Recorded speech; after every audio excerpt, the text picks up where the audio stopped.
We're going on a road trip on this episode of the MyCom Church Communications and Marketing Podcast. My name is Ryan Dunn, and actually, I didn't go anywhere for this episode, but we're able to join in a virtual kind of pilgrimage with a production and storytelling team from First United Methodist Church in Richardson, Texas.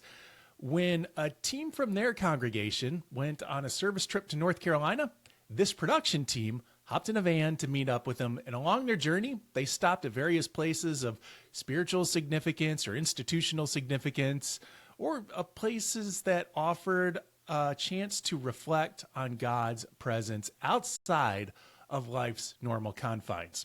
Let's take a listen or a look at what I mean. Welcome to First United Methodist Church Richardson Online. I'm Rohini Drake, Creative Director at FUMCR, and I want you to know that whether you're joining from near or far, we're so glad that you're here. Today I'm worshiping with you from a cozy cabin, a quiet place that invites rest and listening, two things I personally don't often make space for. But the stillness and quiet is sometimes a way to hear God's voice more clearly. We sometimes imagine God's voice as thunder, loud and unmistakable. But Scripture tells us that sometimes God speaks in a whisper, a still, small voice. That's how the prophet Elijah encountered God, not in the wind or the fire or the earthquake, but in the silence that followed. So today, as we worship together, we listen, not just with our ears, but with our hearts. Maybe God has something quiet to say to you today, something gentle, something personal. They went to lots of places like Hot Springs, Arkansas, the Scarritt Bennett Center in Tennessee, and of course, the United Methodist Communications Studios in Nashville, because who wouldn't want to stop there? That's where I got to sit down with them and ask them all kinds of questions about what their trip was about and how it might bring value and spiritual connection to their congregation. Now, this was recorded in May of 2025 in the midst of their road trip, as they have now returned to Richardson and are working on releasing their videos through First UMC's online worship portal.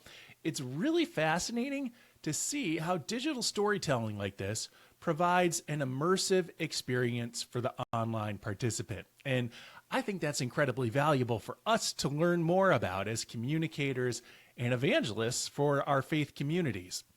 This episode of MyCom is in part made possible by Rooted Good, rooted in faith, leading the way in church property innovation. Learn more at rootedgood.org.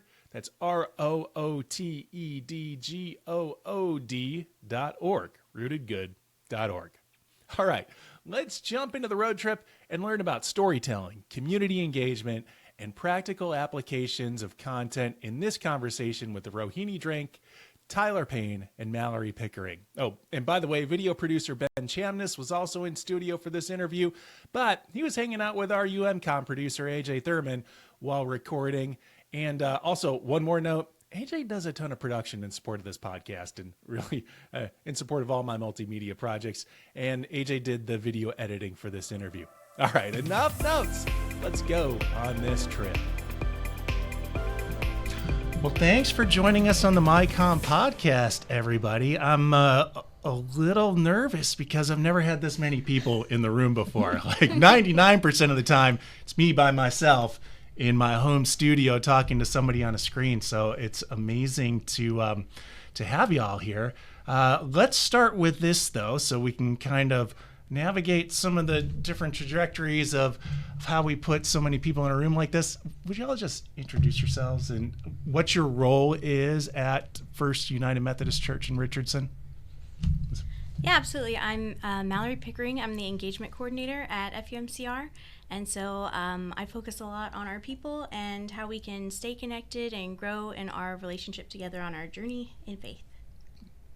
Awesome. And I'm Tyler Payne, and I'm the technical director at FUMCR. And, you know, in that sense, I love to take the technology and make it work for all of our ministries, whatever they need, mostly whenever they need it, you know, just being there to support them with the technology. Yeah. And I'm Rohini Drake. I'm the creative director at FUMCR, and I get to play all day and come up with fun ideas that hopefully connect people more to our mission and help them grow in their faith in ways that sometimes have been thought of, sometimes haven't been, but kind of infuse some, creative worship elements when we can, and in part of the media and online team at the church. So y'all are from Richardson, Texas. We're sitting in Nashville, Tennessee. This isn't your final destination. You're on this road trip. Whose idea was this? Well, so for online ministry at FUMCR, we do a pre-produced worship service. And about 3 years ago, during the summer, there was a theme that kind of had to do with camp. So we kind of pitched the idea, like, wouldn't it be cool if we took kind of our studio outside and we did some elements that were on location that felt like outdoors, felt like camp.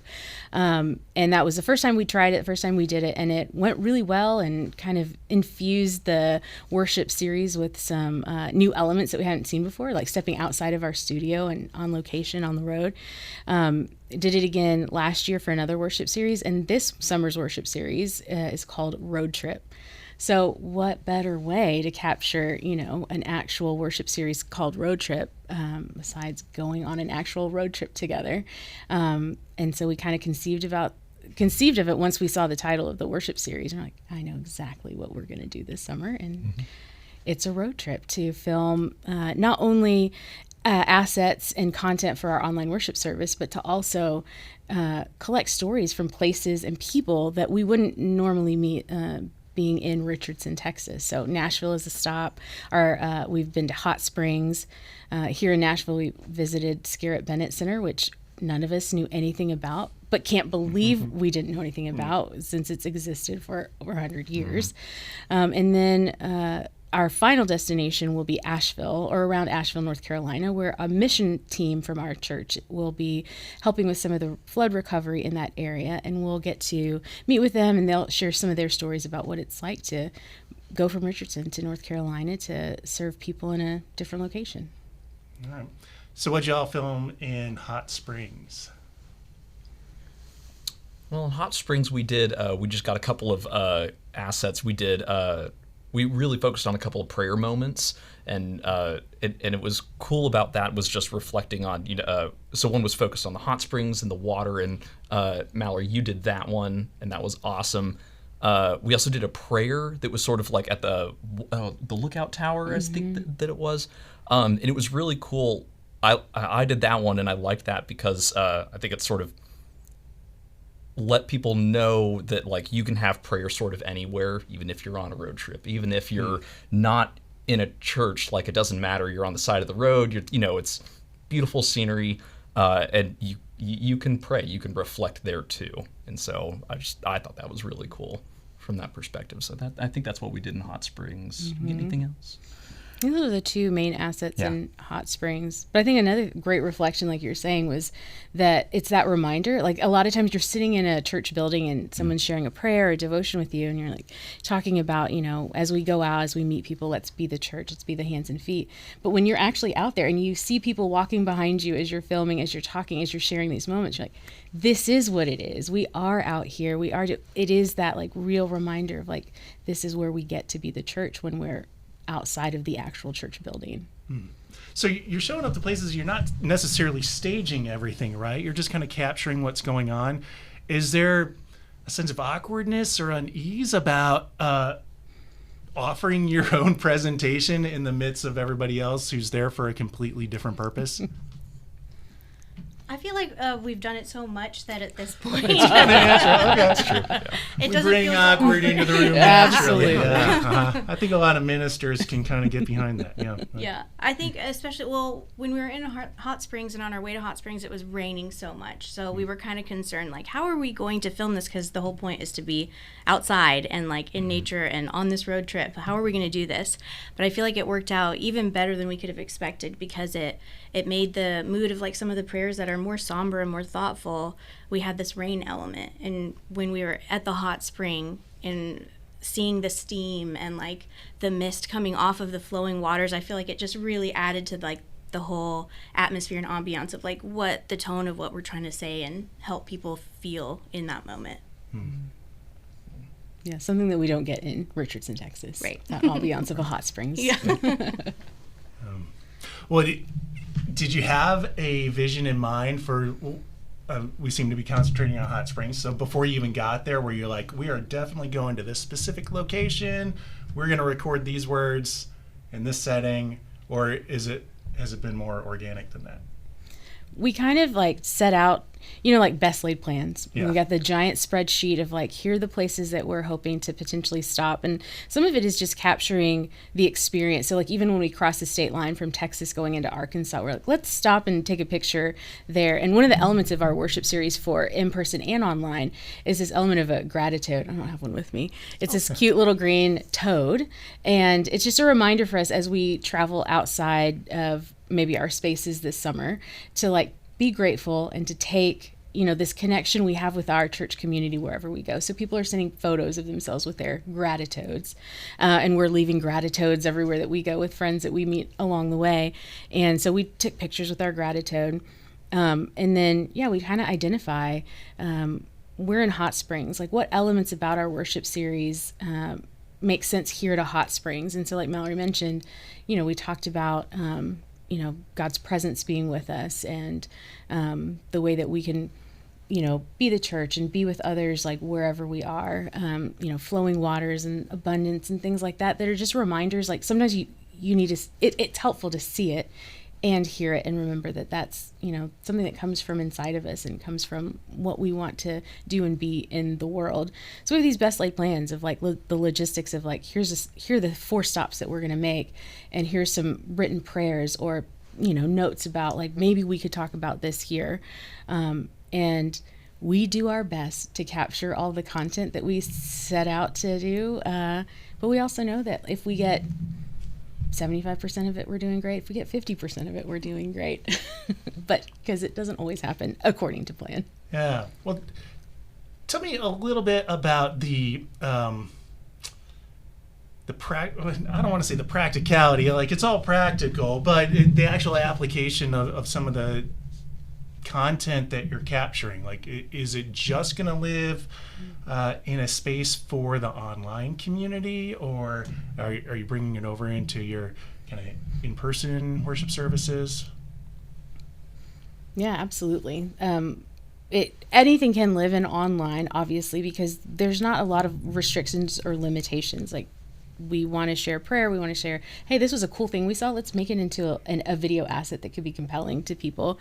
But then we make it in a way that, like, if we wanted to showcase, like, hey, guys, hey, church, your team, you sent us out to meet new people. Here's something we learned that we didn't know, and we thought it'd be cool for you to know. And we can share a video in worship in person with people. And then the great thing is that those things are so easy to share online, via email, via newsletters, through YouTube, through social media. So people who may be traveling, may not be connected to the church, still have an opportunity to see who we are through, the stories and things that we share. Hey there, what if you could create a church that truly reflects the world as it is today? A place where everyone feels welcomed, valued, and inspired to make a difference. Introducing The Progressive Planter by Joe Graves, designed for new church start pastors, sending churches, and denominational leaders. It equips you with everything you need to launch and grow an inclusive, social justice-centered community. From crafting a vision to reclaiming evangelism, you'll gain access to practical tools and step-by-step guidance that combines intellectual depth with actionable strategies, all created to help you gain confidence as you build something impactful. It's about more than starting a church. It's about creating a space where everyone belongs, thrives, and grows. Visit Cokesbury.com and order your copy of The Progressive Planter and begin the journey to equip yourself, inspire others, and make meaningful impact. Now, back to our conversation about FUMC's summer road trip. I want to talk a little bit about the practicality of the content that you are capturing, that it's not just something that is maybe one key piece, but you are developing one key piece and then figuring out ways to, splinter that off into several different pieces of subsequent content. Is that right?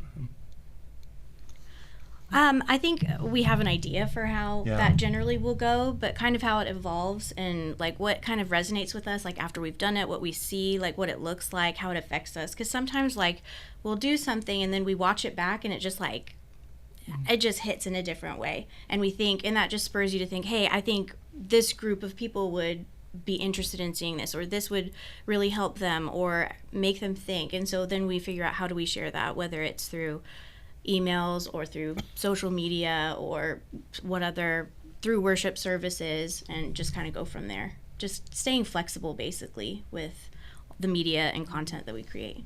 Yeah. For example, when we went to Scarritt Bennett Center, we didn't really know what content we were going to capture. We knew that we were going to meet one of our online congregants who lives in Tennessee. She was going to meet us there and show us around. And just that meeting and being able to sit down there and talk to her about her experience with worshiping online from a completely different state, and how that's been meaningful to her and what she's taken away from it. And then her being able to share her meaningful experiences at Scarritt Bennett Center and kind of involving us in that and educating us and giving us this insight into the history, that feels like a package that we could expand on and take some of the B-roll that we shot and make something that could be educational for our friends back in Richardson who may not know about the work and the history of Scarritt Bennett Center. So sometimes you go in with a plan and you see it happen and you're like, this can be bigger than it is, and we will bring it all back and sit around a table and figure out what that might look like. Sometimes you show up in a space like that with a camera and people have wonderful stories to share, but they tend to clam up a little bit. And Rohini, as a podcast host, you've probably had some experience with this as well. Are there particular techniques or strategies you might employ to help people relax a little bit and open up and share their stories? I think it's keep talking. I think, the more you just sit around with somebody and share something personal and keep asking questions, I think eventually you hit those spots where you hit their passion, and then they can't help but share what they're interested in and what they want you to hear and the point that they want to get across. And I think you just keep asking questions till you get there, and maybe it works. Usually it works, but sometimes it doesn't, and you just go from there. See what you can get out of it. How do you hope that these stories are going to shape the way that your church community sees itself or starts to engage in the community around it? It's a great question. I think what, and especially from what Rohini just said, the Scarritt Bennett, the whole campus wasn't something that we even knew. I mean, we'd seen the pictures, like we had done our homework, but actually being there, I think as long as we can translate that sense of like, sense of excitement and a little bit of wonder about like, yes, this is in our system. This is in our Methodist system. And there's so much history and so much cool stuff here that we think that they didn't know. I would hope that would even break down a little bit of like, oh wait, we don't, there is more. And so like, again, just bringing that in can hopefully create a little bit of excitement about something else that maybe they didn't know. I think that alone is worth it and worth going. Oh, for sure. Yeah. And I think just like hearing some of the stories that you're not exposed to in your home geography necessarily can give you some, like kind of what Tyler said, excitement or pride in the history of your faith or in the work that you're also passionate about, that you can hear people are doing that work in Nashville or in Asheville or in Hot Springs and all these different places across the country, and kind of excite you or give you some inspiration to either continue the work that you're doing or get involved in a way that maybe you haven't seen done in your geographic location, but the work is being done somewhere else, and that can inspire you to say like, well, if it's being done there, I can do it here, or this is a way to get involved, or this is a way to reach out into my community that I haven't seen here, but maybe I can take some of that inspiration from somewhere else. So just the more exposure you have to stuff, the more you hear about diversity in all the different ways it's expressed, hopefully is an inspiring way to connect with our local congregation. I think it also helps people just stay connected in general, like for our people who worship in person with us. If for whatever reason they're ill or they suddenly aren't able to come to church for any amount of time, maybe indefinitely, through our online ministry, you can still stay connected. You can worship with us. You can see what's happening in the room and chat with people who are also worshiping with you, whether they're in the same city or halfway around the world, if they happen to be awake at that time of night. But it just helps people stay engaged and connected, even if their circumstances might change. Or it's fun when people in our online chat are like, hey, I'm in the car, we're traveling to visit our grandbabies in Houston, but like we're watching online. So it's just a great way for people to stay engaged and connected and growing together in those relationships. Okay. All right. Well, you're about halfway through your road trip. What has been the most inspiring thing that you've seen so far? Can I say the United Methodist Communications You studio? totally can say the Yeah. I mean, we have a small studio space on our campus. We're very proud of. We are grateful for it, and we love every minute that we get to spend in there and create and work together.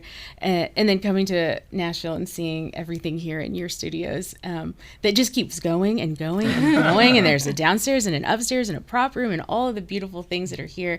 To me, at least, is inspiring and motivating to think that, we do this work in Texas. Y'all are doing work in Tennessee. There are people all over the place moving in the same direction to share this message of love, of hope, of community, and reaching out to each other wherever we are.